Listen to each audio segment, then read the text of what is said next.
Hello YouTube, this is the Bucket coming at you today with my CZ75 SP01 Tactical.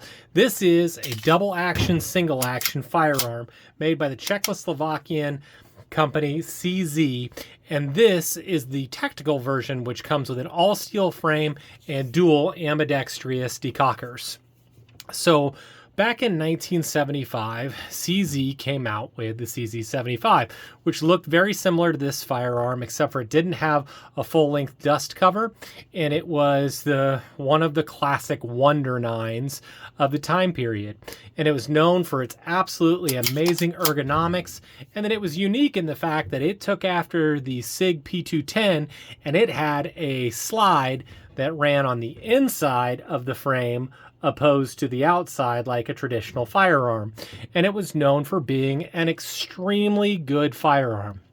Now, due to the time period, CZ was still controlled by the Soviet Eastern Bloc nations, or the Steel Curtain was behind the Steel Curtain. And so it didn't have patent rights across the country, or across the world. Sorry about that. And so companies like Tanfoglio saw the amazingness of this particular design and started making copies of it for years and years and years. And as the Steel Curtain fell, CZ started marketing this to the West, and everybody saw the absolutely amazing nature of how great this design was. And so for a long time, you ended up having the CZ75s that you had available. And CZ came up with the SP01 line, which extended out the dust cover, added a Picatinny rail, and I think makes the gun look really, really cool. And the tactical version is the same as that, except for the tactical version has ambidextrous decockers, and of course it has a steel opposed to an aluminum frame. And if you've ever held a CZ75 in your hand, you just know, you could just feel the absolutely amazing ergonomics of it. It's just a great gun, a natural pointer with the slide running on the inside of the frame. It just lowers that bore axis down, makes that recoil impulse go straight into the arm, doesn't have as much muzzle flip. Most of the CZ75 line of pistols has really good night sights, and they just make amazing guns. So let's go ahead and talk about the specs of this particular gun. This comes in, again, it comes with two 18-round magazines.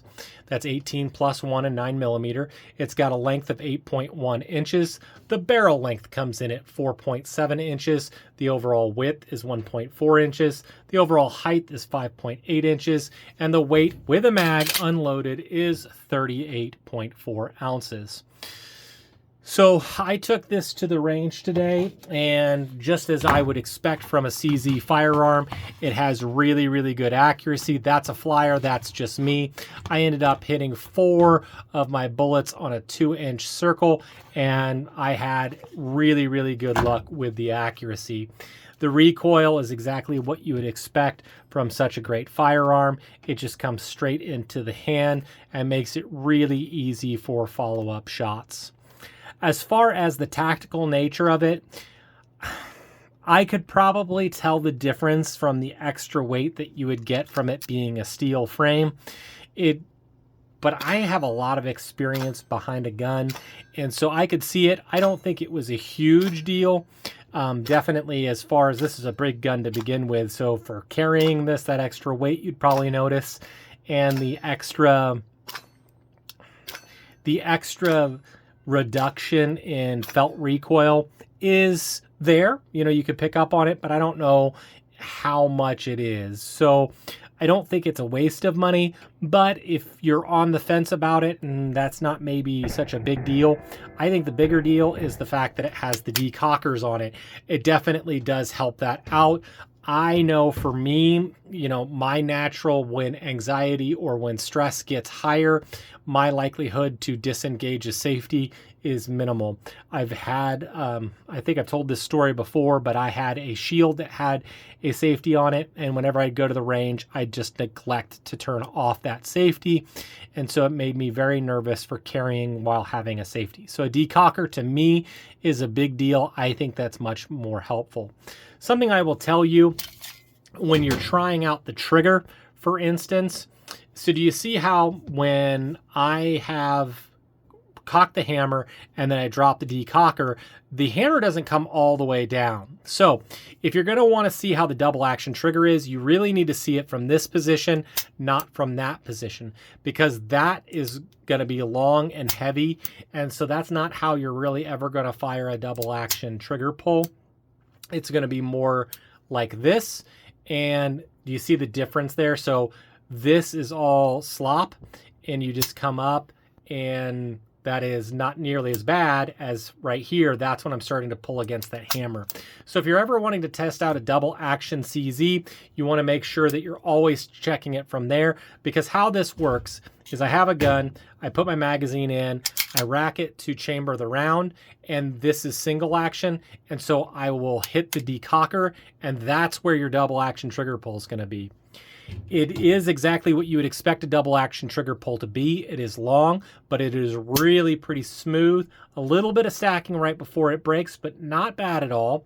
As far as the single action, so it comes out, it's a little bit longer than maybe, you know, I would have want, and then you've got a little bit of slop. But here's the thing that I don't like about this trigger is there is a fair amount of creep in that trigger. I'll show it to you again. So there's some squish. Do you see how much I just moved it there? There's that much creep in that trigger, and then it isn't really a defined wall. Now, I talk about this a lot on the channel. That is something that is there. That is something that I can show you. That is something that is going to have some impact. That being said, when I was at the range, this is the kind of accuracy I got. It didn't really impact my ability to get the bullets on target.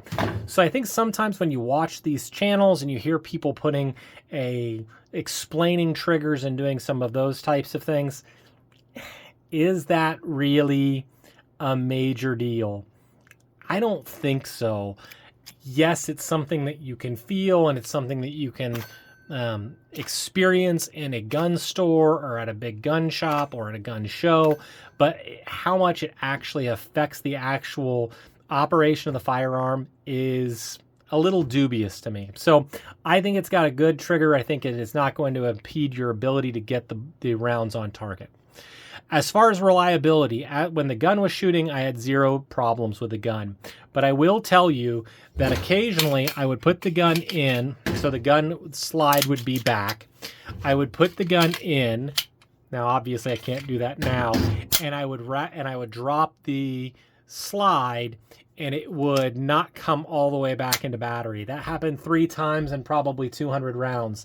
Now, once I started shooting the gun, I didn't have any problems with reliability. So could that just be my gun? For sure. I will tell you that before I took this to the range, I gave it a lot of cleaning. I lubed it up really, really well. I don't think it was any of those types of things. So that's something to think about. That being said, once I got it into battery, it didn't have any problems. So take that for what it is. As far as cleaning and disassembling the firearm for maintenance, it's a pretty simple affair as far as CZs go, but I will tell you that I just got it back from the range and I haven't cleaned it yet, so don't give me too much grief for how dirty it is. I had earned its keep today. So you line up these 2 lines, see if I can get it on my camera, that line right there and that line on the slide, and then you need to push out this pin. CZs are known for kind of being a little intense that way, so I use the plastic non-marring finish of my magazine and it clicks right out. Now it is good, it is in there tight, so you will need to pull it out, and then you pull the slide right off the front. You have a non-captive recoil spring. It'll come right out. You can get these, I believe you can get them with, this isn't a steel guide rod. Nope, it is. This is, nope, that's plastic guide rod. You can buy metal guide rods for these if that is something you want. You will see that it has good rifling in it. It does have a nice polished feed ramp, but after you shoot it a while, it is going to get a little dirty. As far, and again, we can show you here that these are the slide rails. It is a solid milled piece of metal, and then it fits inside the frame like so. You can see I do oil my guns up quite a bit. It is a solid chunk of metal. As far as reassembling it goes, you just do everything in reverse. Oh, you'll see here this isn't a swinging link. You have 2 lugs that are in the barrel that marry into the slide. This is not like a Glock style or a SIG style that goes into the ejection port. This assembles very, very easily. Now, I will tell you that sometimes you can have a little bit of an issue finding the slide rails. It's a little different if you're not used to it. So you'll be able to see right there when it's ready to go back in and be reassembled. Now, again, I like how tight fitting it is. That being said, you do have to really push on it to get it to go. Then you'll want to do a function check. Make sure that everything is operating correctly, and you're now ready for some more pew. So at this time of making this video, you could pick one of these up online for right around $750. It's about $600 to $650 for the regular SP01 that's going to have an aluminum frame, and I think some of those actually have decockers, but most of them just have a safety on it, not a decocker. So if you're thinking about picking one of these up, I love CZ. It's a great company. They're known for being very reliable, accurate pistols. I like this gun, and I understand why somebody would really like this for home defense. It would be a pretty heavy gun to try to carry, although I guess if you had suspenders or something, a really good tactical belt, maybe from CYA, you could probably carry this. I like the fact that it comes with two plastic case, two 18-round magazines. These are just really, really good guns. So if you're thinking about picking up a cool piece of history that's been a long-standing firearm, CZ SP01 is a good option. So I want to thank you so much for supporting the channel, all the likes, the comments, the shares. They're really appreciated. And as always, you stay classy, YouTube.